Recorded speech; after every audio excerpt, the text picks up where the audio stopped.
The tobacco epidemic is one of the biggest public health threats the world has ever faced, killing more than 7 million people a year.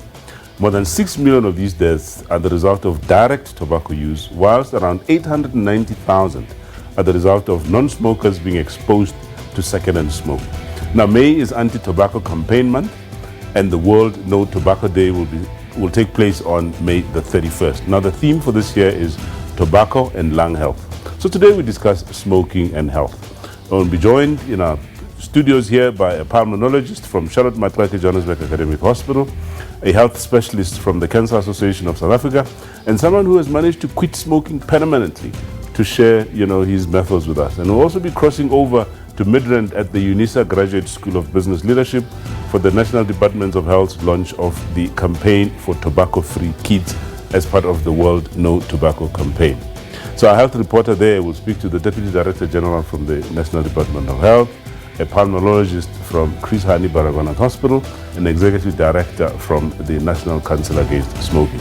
Now, be part of the show by asking the panel some questions or just simply sharing your views with us.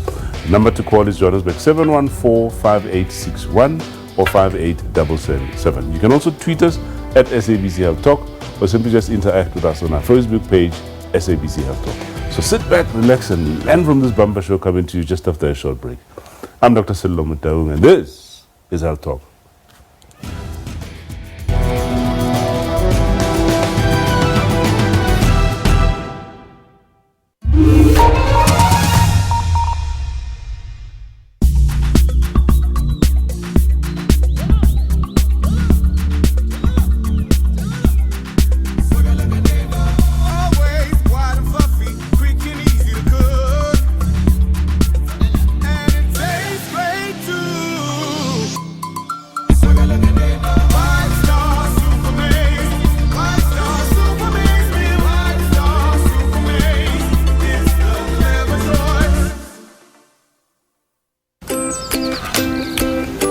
I do 4 with mass, brown sugar. I like my Wheat Bix on the go. That's Wheat Bix my way. That's Wheat Bix my way. That's Wheat Bix my way. We all have a different way of enjoying South Africa's favourite breakfast. Try a new Wheat Bix way by visiting wheatbixmyway.co.za and stand the chance to win weekly vouchers. This week on Trends Travel, we detour in Pietermaritzburg while on our way to Durban to explore a beautiful butterfly sanctuary. And we take a much-needed Zimbabwean coffee break, complete with a coffee masterclass. All this and so much more on Trends Travel this Saturday at 5:30 p.m.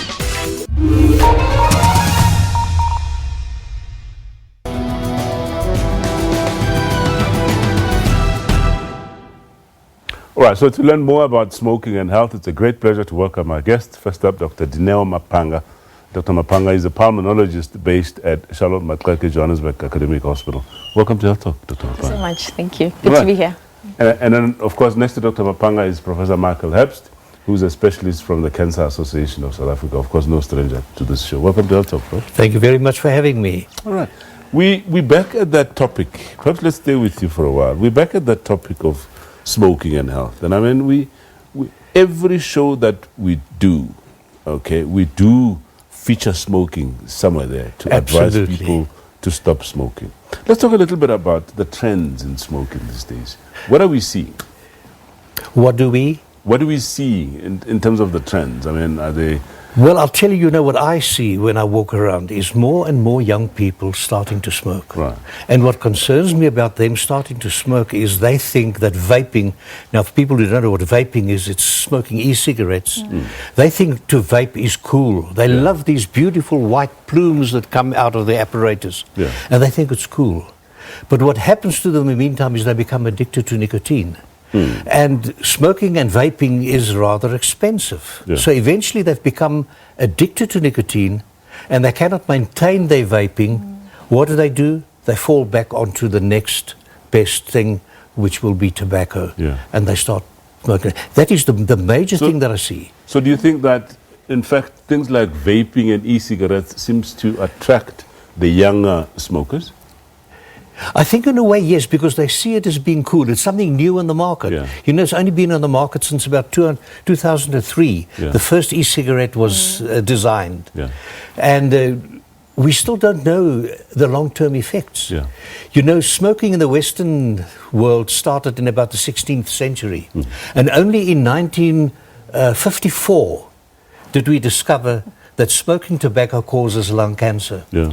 And it took until 1968 for the International Agency for Research on Cancer to declare that tobacco was a group 1 cancer-causing agent. So what do we know about e-cigarettes in 10 years? What about females? What's your experience? I mean, obviously you see people at the late stage, as it were, you know, with disease, but what's your experience in terms of, you know, smoking patterns that you're seeing? Yeah, so I think correctly said, it's a major public health problem, smoking, and particularly the concern is becoming, the prevalence of smokers is increasing in the developing world, and more women, and more particularly from an African sort of background as well. Right. That was never the case before. And the concern as well is younger ones as well. So like I said, the common patterns now is essentially these e-cigarettes or these hubbly bubblies or whatever you want to call it are now perceived as cool and sort of being marketed as harmless. There's no sort of regulation in terms of who they can be sold to, like an age restriction. So all these young kids, and particularly females as well, are starting to sort of partake in all these sort of hobbies and recreation that ultimately lead to sort of an increasing smoking prevalence among females as well. Yeah. So obviously we would like to see our youngsters staying away from smoking as much as possible. So what are those factors that you think are promoting smoking? So the major things, I think generally it's peer pressure. It's probably the most important sort of risk factor. But also I think families. So we know that especially kids who belong to environments with parents or older people that smoke tend to take it on easier than someone perhaps who would not. So it's environment, it's peer pressure. It's perceived as cool in the movies. There's a certain sort of level of allure or sort of an appeal that is attached to smoking, but now even vaping. So quite a big problem, I think, in my opinion. Your thoughts on that? I mean, advertising, for instance, does it play any role in that? Yeah, I definitely believe it doesn't. It always seems the advertising that we do see sort of glorifies smoking. It'll be a beautiful lady standing next to a very expensive car, that type of thing. And then a lot of subliminal advertising. It's the occasional, all of a sudden, just in a storyline, somebody will light up a cigarette and smoke, and that is very often just enough. Oh, this is a great actor. It's a very important person in society, and he or she smokes. Wow, I'd also like to be there and to smoke. Yeah. I mean, obviously, we do these awareness campaigns, and we have these messages behind every cigarette packet that smoking is dangerous for your health. But do you think that the public knows well enough about the dangers of smoking? No, I think we still need a lot of work to be done in South Africa. But I think once that the bill becomes an act of parliament, and it's going to take a little bit of time after that, because the bill itself will not control tobacco and vaping. We need the regulations from the minister. So it's going to take some time. But once the regulations have been published, I think we will have a stronger arm to really go out and to spread the message, because we'll have something pushing us and we don't have to drag it. Okay. All right. Talk about the health minister. Perhaps it's a good time now to cross to our health reporter, Zandile Mieza in Midrand. Good morning, Zandile. Good morning, Dr. Mtaung, and good morning to our viewers. Yes, we are indeed coming to you live from the UNISA BSL, and today there's going to be a major launch of a tobacco-free campaign, and this campaign has placed the youth and kids at the center of it all, spearheaded by the National Department of Health in partnership with various other organizations. The campaign seeks to ensure that young kids and the youth reduce their tobacco intake and are discouraged from starting the habit of smoking. With us here, we've got Dr. Jürgen Pillay, who's going to talk to us a little bit more about the response of the National Department of Health on the effects of tobacco and, of course, the campaign. Good morning, Dr. Jürgen Pillay, and thank you for joining us. Sandila, good morning, and thank you for having us. We are here at the UNISA School of Business Leadership to talk about tobacco ahead of Friday, which is World No Tobacco Day. Every year on the 31st of May, we commemorate, celebrate, recommit to a world free of tobacco, tobacco products, and tobacco use. And this year, the World Health Organization has asked countries to focus on lung health. Now, South Africa has done a fair number of things to decrease smoking levels, but we still have a large number of people smoking. And it's quite different in the different parts of the country. The highest smoking in women, for example, is in the Western Cape. And that's been the historic thing in the Western Cape. We also still have large numbers of pregnant women who smoke. And even though the numbers have come down, we still have a large number of children who smoke, especially high school children. So we want to really focus on reducing smoking levels. Look, the truth is, smoking is not good for anyone. Whether you're a smoker, you're a passerby, you're sitting in a car with somebody who smokes, you're in a home with somebody who smokes, or people in your work environment smoke, it's not good for anyone. So we want to encourage everyone in South Africa to stop smoking. As we've been saying, it's the one industry in the world where the manufacturers pay people to die, because they make profits out of people dying from cigarette smoking and use of tobacco. So there's nothing good about tobacco use and tobacco smoking in any form. So that's one of the reasons as well, Sandila, we are now moving ahead, as I think you know, with amending our legislation to do another range of things to decrease places where people can smoke and access to tobacco and tobacco products.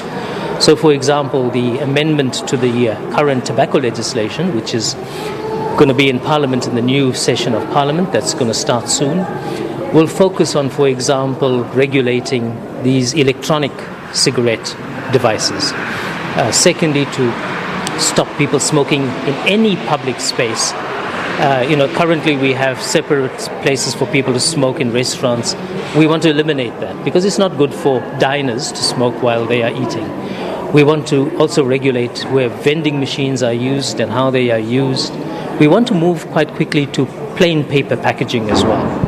And in closing, Dr. Pillay, what would you say are the key elements of this campaign, particularly looking at young people and the phenomenon of e-cigarettes and vaping, in closing? So the legislation we want to pass will regulate e-cigarettes because it's not good. And what we have seen, and we're seeing this all over the world, including the US, is that young people think it's safer to use e-cigarettes, but it's not.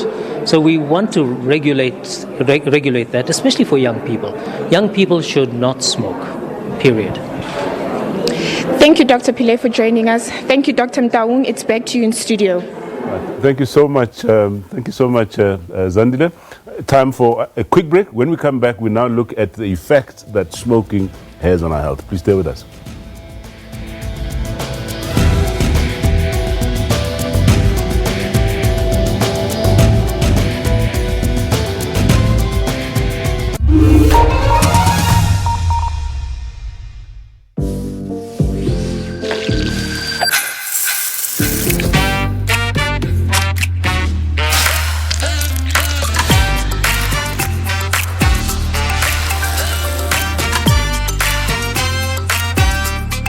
Rice doesn't get better than this. Speckle. Hello, I'm Nana, and I want to tell you a bit about Economics Unbound. It is a live studio current affairs program that brings an understanding of the economy, how it operates, and how it is managed. The show seeks to include ordinary South Africans in purposeful and well-informed discussions about the economy. For you to be in business, you need to work with other businesses, while providing them with enough information to make better economic and financial decisions. bringing informal sectors into a formal economy and making it more inclusive. Any business opportunity that is below 1 million must be given to a township entrepreneurship. Through this program, audiences can look forward to 30 minutes of deep and tough questioning on the issues of the week. To whom does women's unpaid work go?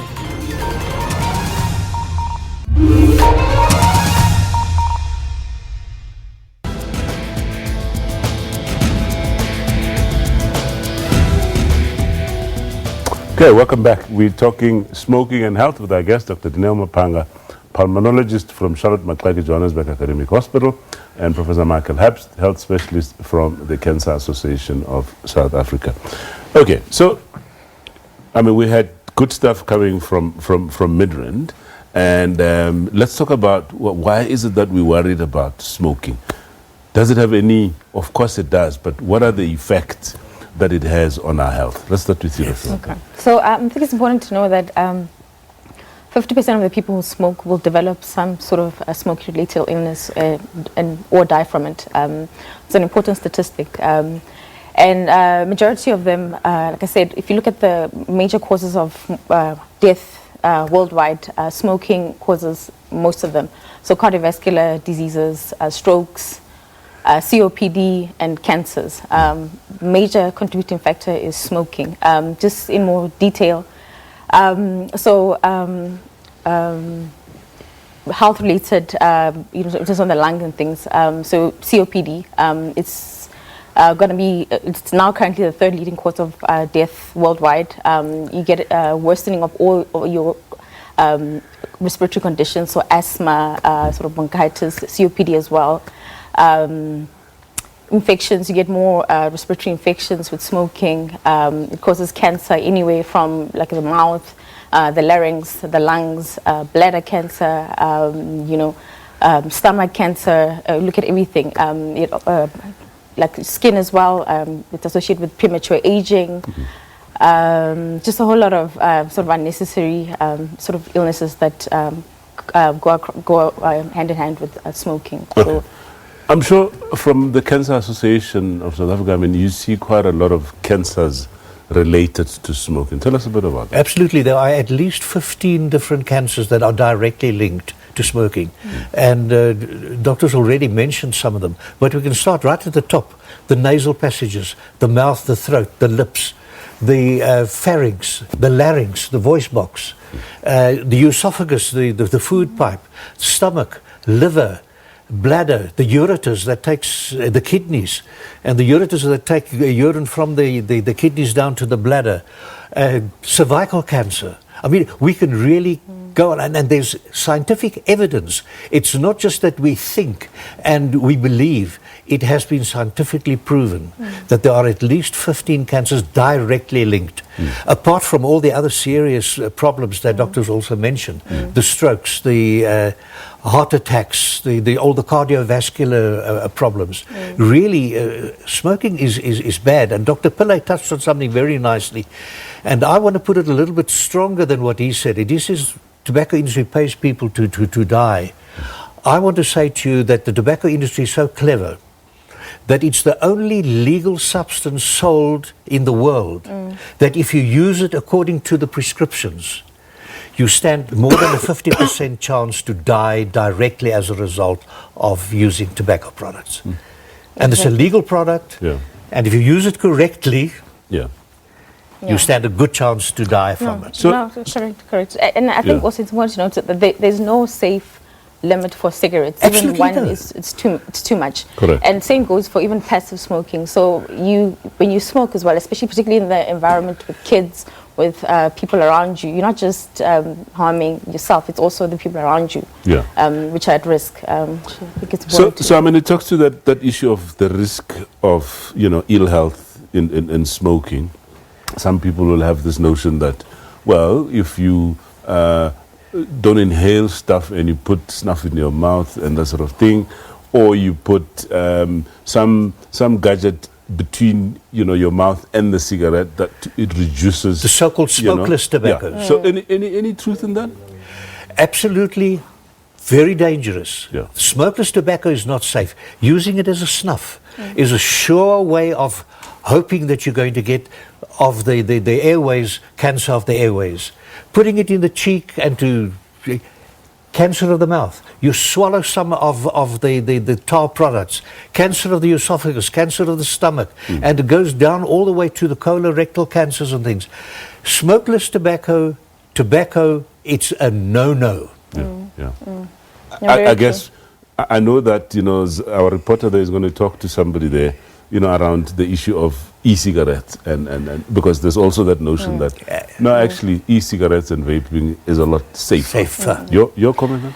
Yeah, no, so like I said, like Prof mentioned, it's a fairly sort of new device that's sort of been in.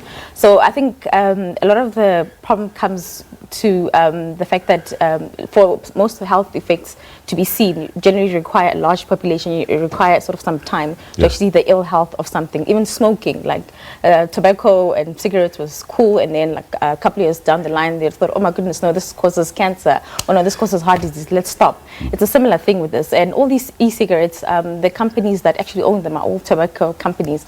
They're not regulated in terms of what goes inside these e-cigarettes, the components of it. They've been associated with a lot of conditions that we know of. They cause inflammation in the lung that's unhealthy. They can cause things like lipopneumonias that they've been linked with them.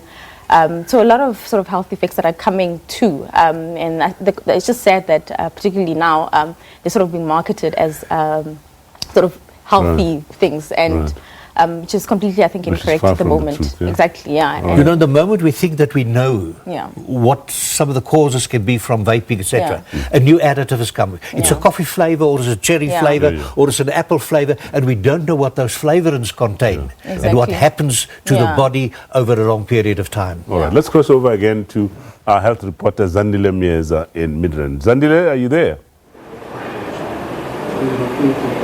I'm right here, Dr. Mdaung. We are still here at the launch, and with us here we've got Dr. Alex van Blydenstein. She's a health specialist at the Chris Hani Baragwanath Hospital, and she's going to talk to us a little bit more about tobacco, the youth, and what she sees in her line of work. Good morning, Doctor. Thank you for joining us. Thank you for having me. So in your experience, in your encounter with patients, what are some of the things and the trends and patterns you're seeing with patients coming into the hospital with signs of effects from tobacco use? So we see a lot of patients with COPD, which is the equivalent of emphysema. We see a lot of patients with lung cancer, which is unfortunately both end-stage diseases of tobacco use and not reversible conditions. I'm not a pediatric specialist, so I see mostly adult patients. And generally by then, diseases caused by smoking are irreversible, and then we're trying to deal with the consequences thereof. And there's been quite a big phenomenon around vaping and e-cigarettes. We see a lot of popularity around it. Some of the young people here have spoken to us about it. What have you seen with young people and the phenomenon of vaping and e-cigarettes? So unfortunately with vaping, it is considered as a safer alternative, and this is not true. So while there is risk reduction and harm reduction, it's not completely risk-free. And I think particularly young people misunderstand that. They perceive it as a risk-free type of activity to partake in, which it really isn't. So e-cigarettes have been launched to try and decrease your nicotine usage and to be used as a bridge for smoking cessation. The data isn't very good on e-cigarettes for a lot of reasons. Number one, we haven't had them for very long, so we don't have long studies like we do in cigarettes. And number two, there's so much variation in the type of device and particularly in the type of liquids that get used. So it's very difficult to say exactly what the trends are like, but there hasn't been conclusive evidence proving that e-cigarettes are very useful in smoking cessation, and certainly they're not more useful than our current smoking cessation aids. And what would you say, what are some of the factors that you would encourage young people and adults alike to not start the habit of smoking? Yes, so what you're saying is right. Prevention is much better than cure. Stopping is much easier than not starting in the first place. And smoking affects your brain maturation, particularly in the young. So not starting is so much better than having to quit. Thank you, Dr. Alex. Thank you so much. We also have Severa Kalin. She's joining us from the National Council Against Smoking, and she's going to give us a little bit more about their take on the issues we've been discussing thus far. Good morning, and thank you so much for joining us. It's always a pleasure to have you on the show. Thank you. Talk to us about the campaign and why it's so important for the population of South Africa in light of smoking and tobacco effects. So the draft tobacco bill came out for public comment last year, and it's going to introduce 100% smoke-free indoor areas, which is really important when we look at the harmful effects of secondhand smoke. This week we are commemorating World No Tobacco Day on the 31st of May, and the focus is on lung health. Now, 60% of the lung cancer cases in South Africa are related to tobacco consumption, and we also know that we have a very high HIV and TB rate, and people who smoke find that their TB gets worse, and the effect of the medication is actually less effective than it would be if they did not smoke. So it's really important for people with TB, with HIV, to avoid smoking, but also generally for people to understand that lung cancer is very, very highly linked to tobacco consumption, and if they want to avoid lung cancer, they should not smoke at all. What can be some of the programs people at home and our viewers and other people alike can look forward to in terms of assisting them on awareness, information regarding smoking, tobacco use? Your organization works quite frequently with young people, but talk to us a little bit about some of those programs we can look forward to. Okay, so we run a telephone counseling quit line at 011 720 3145. We're also part of the Tobacco Control Advocacy Alliance, which we're leading, which has many organizations in it, like universities, schools of public health, cancer, the Heart and Stroke Foundation, SANCA. We continue to engage with them, and they continue to run programs on the ground to raise awareness about the harm of tobacco and also to give people support. For example, Cancer runs an online service called e-Kickbutt to help people to give up smoking, and obviously the Department of Health also has many initiatives that they are involved in at provincial level to help people to stop smoking. Thank you so much. Thank you for joining us. Dr. Mtaung, it's back to you in studio. Thank you so much, Zandile. And this is the time that we're going to take a quick break. When we come back, we carry on with our discussion on smoking and health. Please stay with us.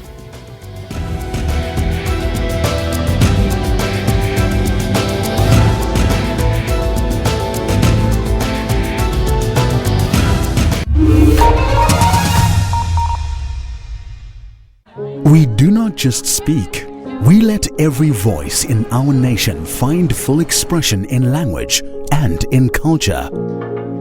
We do not just teach, we empower all people with education.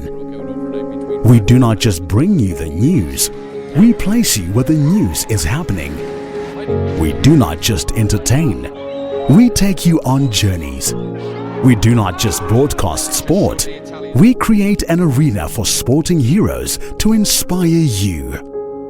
Ours is not just a job, it's a calling to ensure that everyone in our nation is informed, educated, and entertained. We're able to do this because you do your part. SABC TV licenses, it's all made possible by you.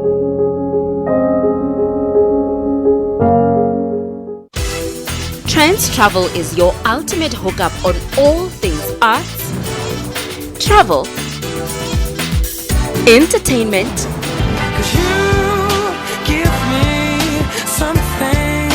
and lifestyle.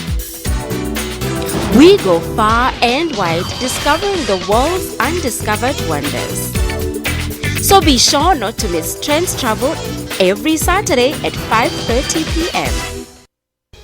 Every high-profile court case, every breaking news story. The manner in which these audits are done Why is it targeted to blacks and Indians?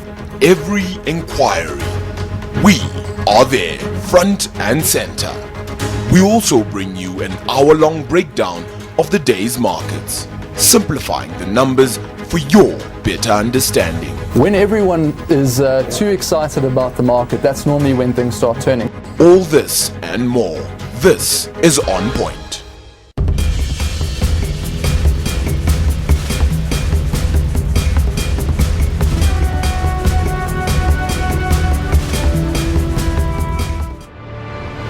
The Sahara, Arabic for the Great Desert, is the world's largest hot desert and one of the harshest environments on the planet. It is the third largest desert overall after Antarctica and the Arctic, which are cold deserts. At 9.4 million square kilometers, the Sahara engulfs most of North Africa. The desert covers large sections of 10 African countries. The Sahara is bordered by the Atlantic on the western edge, the Atlas and the Mediterranean Sea to the north, the Red Sea on the east and the Sudan and the valley of the Niger River on the south. The Sahara's northeasterly winds can reach hurricane level and often give rise to sandstorms and dust devils. The Nile River crosses the desert from its origin in Central Africa to empty into the Mediterranean.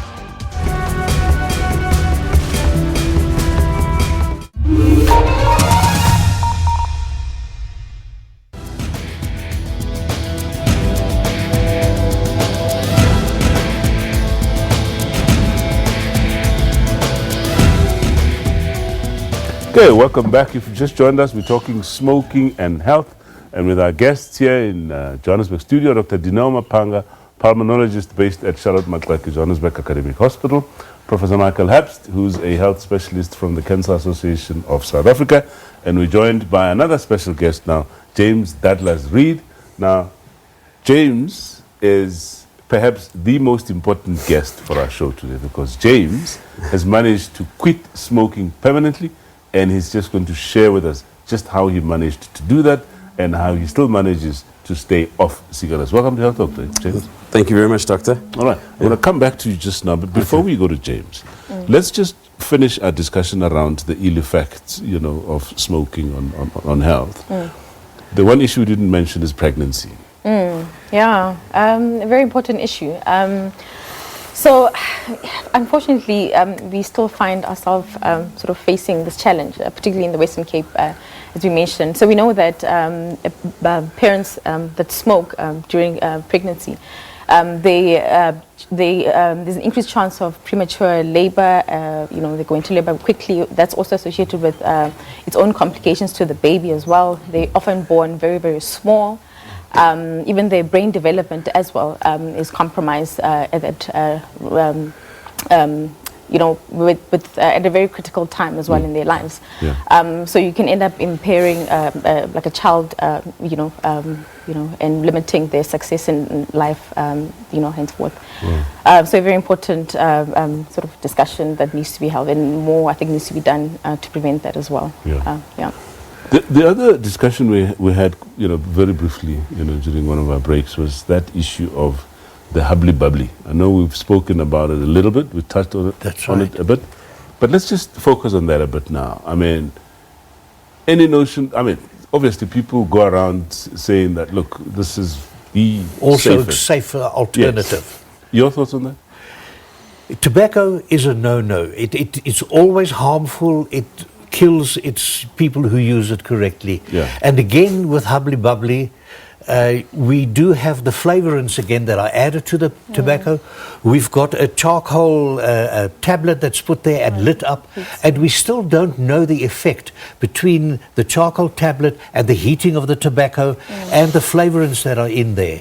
And then we see the people, they very often use only one mouthpiece, and it's passed in circles, and the air is just polluted with smoke, and they pass it from one to another. You can spread herpes, tuberculosis even can be spread. And talking about tuberculosis, which our doctor from the Council Against Smoking didn't say, and the doctor from Van Bladenstein She didn't mention that tobacco smoking can activate a dormant tuberculosis. Right. So people who have non-active tuberculosis, if they smoke, and even with second-hand smoking, it can just activate that tuberculosis, and we know that we've got such a lot of resistant TB today. All right. Okay, time for us to speak to James. James, you have a very wonderful story to share with us. You've stopped smoking, and just tell us about your story, your journey to get to a point where you now permanently quit. So thank you, Doctor. Yeah, it's been a journey. I don't think any smoker that can be really honest with themselves can say, okay, this is a good choice. Do you know what I mean? But I think when I was younger and I started smoking, it was somewhere between the cool thing to do and somewhere between a bit of an escape, and it was one behind the school block, or it was one when no one was around, and then it quickly developed into a habit, and that was when I was 12. That's quite early. So that was a long time ago, and I smoked illegally really for 4 years back then, my story of actually stopping started for me about. Well, I've tried before and I've failed, and I tried the vaping that everyone's been talking about. But what I found with vaping was I couldn't I would smoke 10 times more, and I never felt satisfied. Do you know what I mean? And I think I do know some guys that have stopped smoking completely and just vape, and they're totally happy with it, and they seem to be fine. But for me, I couldn't do it. And I did. I tried hard. But we can't say they stopped smoking completely. Well, they've stopped smoking cigarettes. Yeah. Right. Just hold it there, because we'll have to take William on the line. William from Gauteng. William, welcome. How are you, Doctor? We're good. How are you, William? Good, Doctor. Yeah. I'm watching on the TV and listening to the topic there of tobacco. Right. The tobacco is very bad, Doctor. If there is something that the tobacco has done good, we could have pointed and say this is good, what the tobacco has done and what. But absolutely, there is nothing that tobacco has done good. Right. I think to the point of government needs to implement things or measures that will eliminate tobacco for people to smoke, especially the ones who are pregnant, especially the ones who are ill, and stuff. Mm-hmm. The doctor near you, the doctor with the glasses, he spoke well about, I think it's Dr. Pillay. He says the tobacco companies pay people to die. That's a fact. Yeah. It's a fact. But then, tobacco, honestly, needs to be finished. Yeah. Yeah, well. That's all from me. Thank you so much for your comments there, William. I'm sure everybody will agree with that. We'll come back to prevention, because I think in this segment I'd like to focus on what is it that can be done to stop people from even starting the habit. So you smoke for these number of years, and just tell us how you actually managed to quit. Okay, so it was just about 9 months ago, and I had this desire to stop, but I just didn't know how.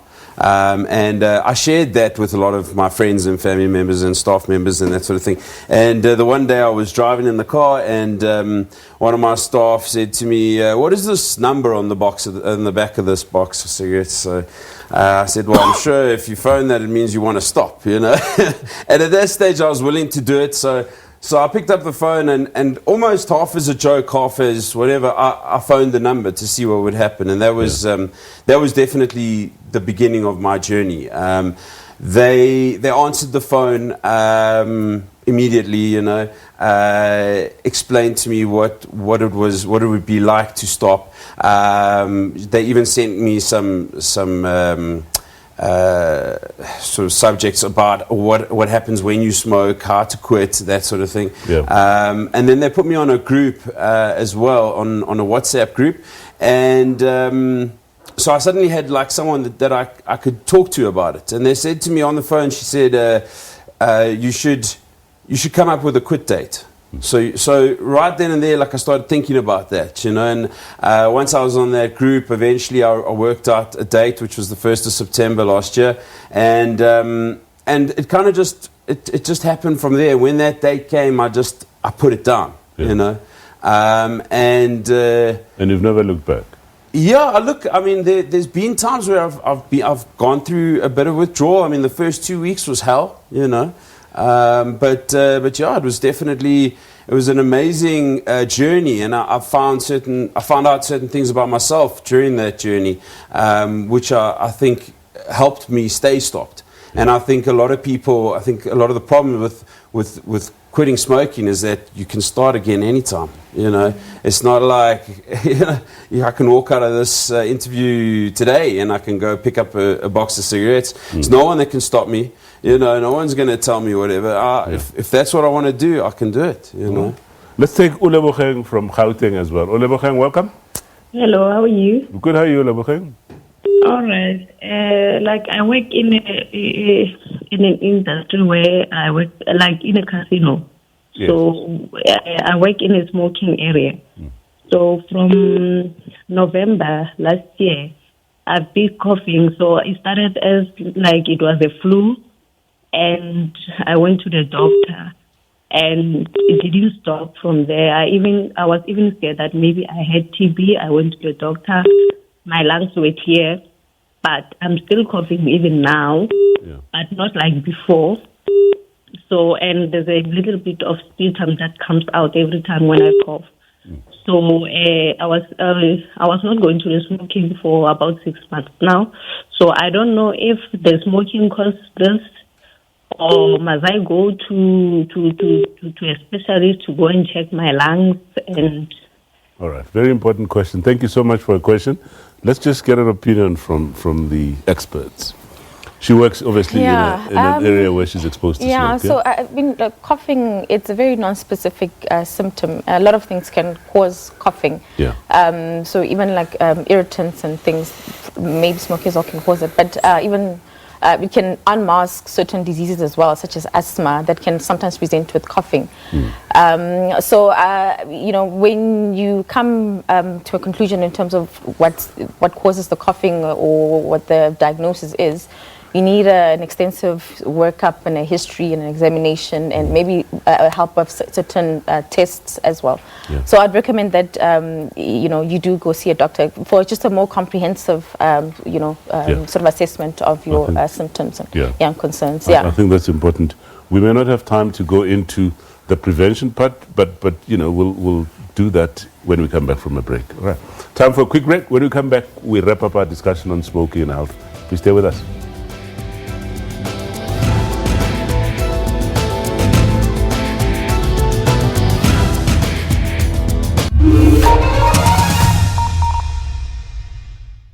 Hello, I'm Nana, and I want to tell you a bit about Economics Unbound. It is a live studio current affairs program that brings an understanding of the economy, how it operates, and how it is managed.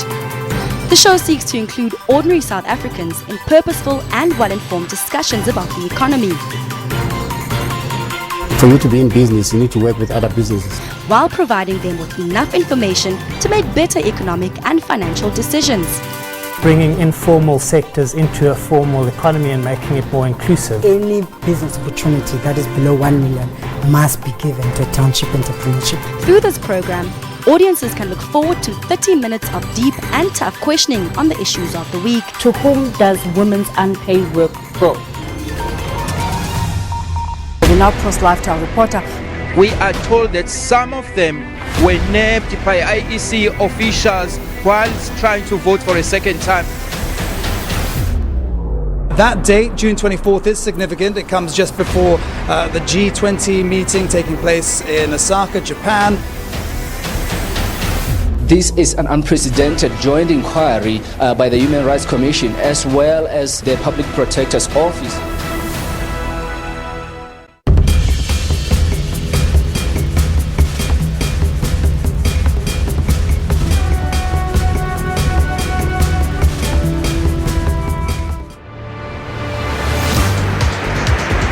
The Drakensberg is the name given to the eastern portion of Great Escarpments, which encloses the central Southern Africa plateau. The name means Drakensberge in Afrikaans and is called Ukahlamba in isiZulu. which means barrier of spears. The Drakensberg escarpment stretches for over 1,000 kilometers from Eastern Cape, then forms the border between Lesotho and the Eastern Cape, and the border between Lesotho and KwaZulu-Natal. It then forms the border between KwaZulu-Natal and the Free State, and next as the border between KwaZulu-Natal and Mpumalanga. It winds north through Mpumalanga, where it includes features such as Blade River Canyon, 3 rendezvous, and God's Window. The Drakensberg is the highest mountain range in the country, reaching 3,482 meters above sea level.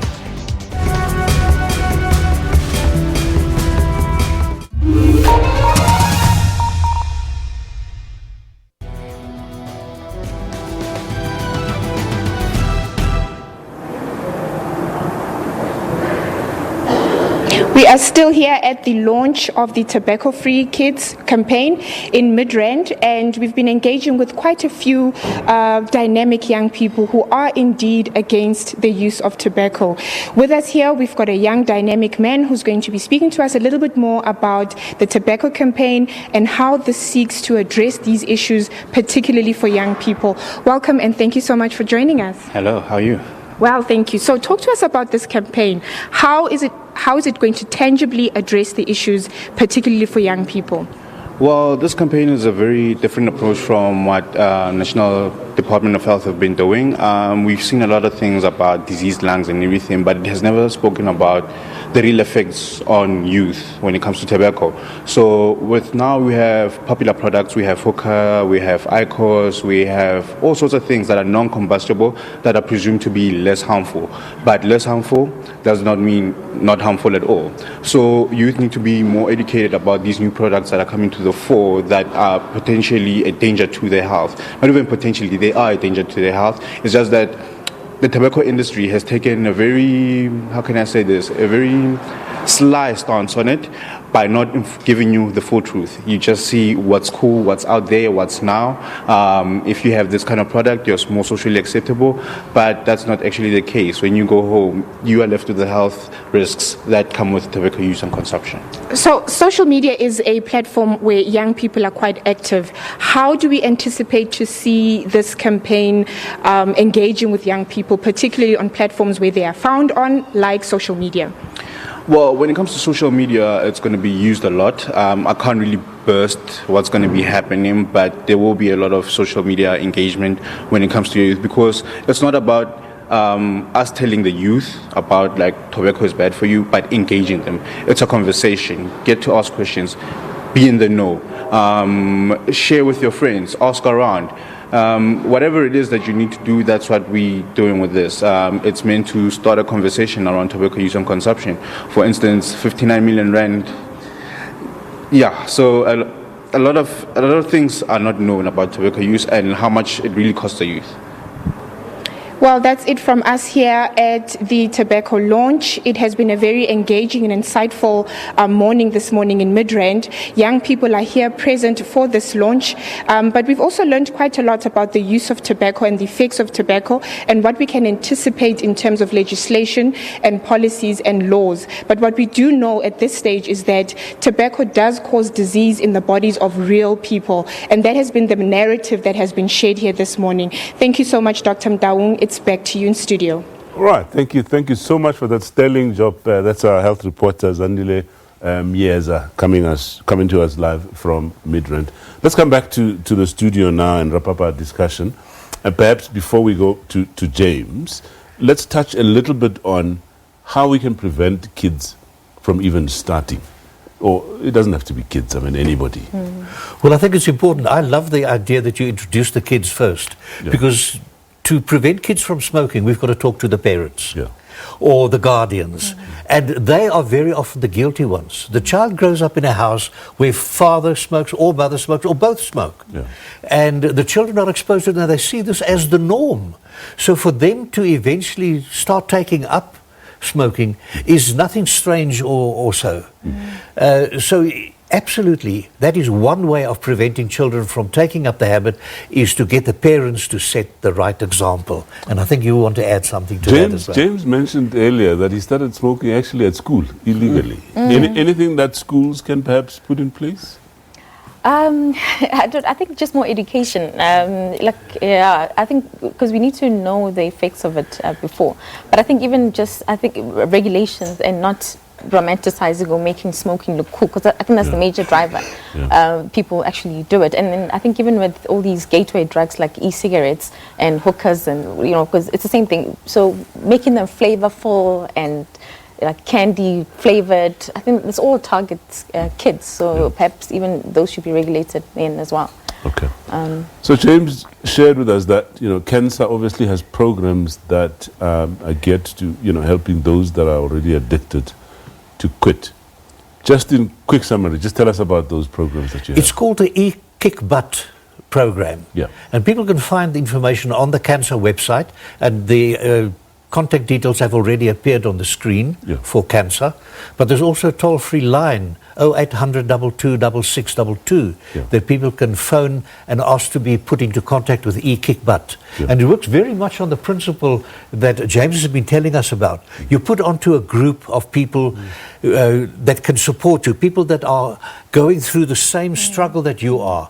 You are provided with SMS information, and it works beautifully, because you can't just get somebody to quit and not support them through the programs. The support, I think, James, you found was absolutely essential in carrying you through. And the support from people who are suffering as you were suffering during those first 2 weeks or 2 months, etc. And they give that is the so best, important. they've given the best advice. I mean, the ex-smokers are the ones that have been there and that can say, listen, go and do a run, or drink some more water, or go have something like that, and that helped me. That's exactly what I was going to ask you, because you did share with us that look, it's a painful process. It's not easy to quit, but just for I suppose people watching this program and say, okay, I want to do it. What advice can you give them in terms of them getting over that very difficult period? It's been an amazing experience for me, and there's a couple of things. Like the one thing I can't believe happened is I could suddenly run again. Every morning I used to wake up with like a cough, like a proper smoking cough. That's gone away. I asked for help. And that's what I did, and I did that almost on a daily basis. Whenever I was struggling, I went onto a group and I said, listen, today I'm going to smoke, and I didn't just go out and have a smoke. I went first to that group, and there was some sort of advice or some little snippet that I could get from that that helped me to stay stopped, and I'm so grateful for that, because today I've got a 3-year-old son, and before, when I was smoking, I'd have to, what do? You're holding your son in one hand, but you want a cigarette in the other, So now you're giving him to someone else so that you can smoke. And a friend of mine said that it felt like Satan was grabbing him by the ear and pulling him around, And I could relate to that, because, now with all the laws and things, you can't just smoke in the shopping centres like you used to. You have to go outside or what have you. And it's become such a mission, thank goodness. But I'm sure as you go along, I mean, there's temptations. If you've smoked for a number of years, you do get tempted. How do you get over that? So I do. I get, like, sometimes stress also evokes it, and I immediately think back to why I stopped. And there's many reasons why I stopped. One of the big reasons that I don't actually even think about a lot, but both my grandparents from my mother's side died from a cancer related. One was emphysema, and another one, my grandfather had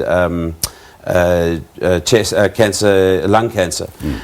So I suppose, like, and I think everyone that's around has got someone that's had some sort of cancer somewhere, and that has been affected by it, and I think it's those little snippets that keep me going. It's like my grandfather and my grandmother are both not with us anymore. But like I think of my grandmother, and I think, you know, she'd be happy to see that I'm not smoking, you know.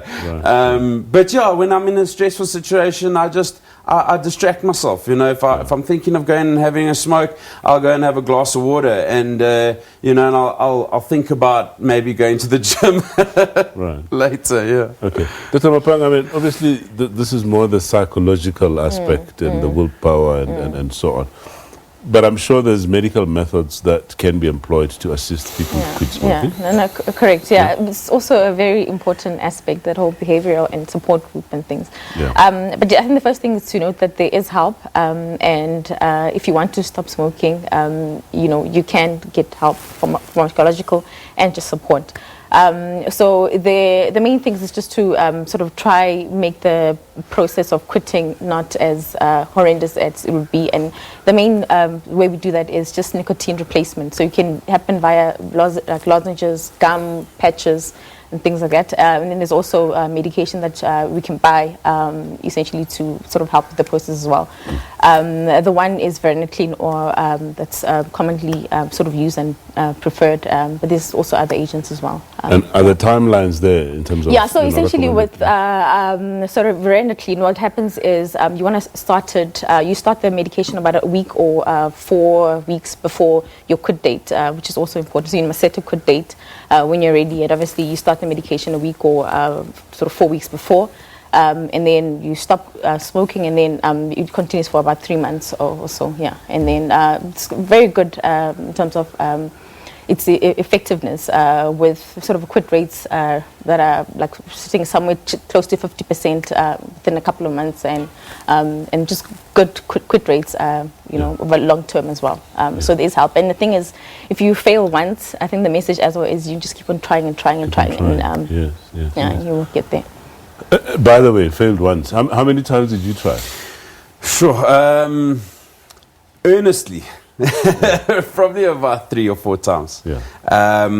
Recently, not so much. So the last time I actually really tried was about when I was 23. And that's the last time that and after that I promised myself I quit quitting. That's what I even said, because I tried a couple of times then, and I was like, I quit quitting. And I think you know, a lot of smokers, or I told myself that I enjoyed it after that, because I was just so scared to go through that pain again, you know. And it really wasn't that bad this time, you know. And I can see what I did differently. So you have, we're going to give you this opportunity now to make a commitment live on television that you will never get back to smoking. Yeah, I mean, you know what, I won't. I won't ever smoke again. I know what the risks are. And not only that, I can see the benefits now. You know, I can see the benefits. I can run. You know, I was asked to go play squash. I'm going to go play squash probably quite soon, next week maybe. That's where we're going to have to leave it, unfortunately. We're going to run out of time. And yes, that was James Datlas-Reid, who quit smoking permanently. Of course, we had Dr. Dineo Mapanga from Charlotte Maxeke and Professor Herbst from Cancer. So that's all we have for you today. We're back on the screens next week, same time, same place. And until then, please do take care.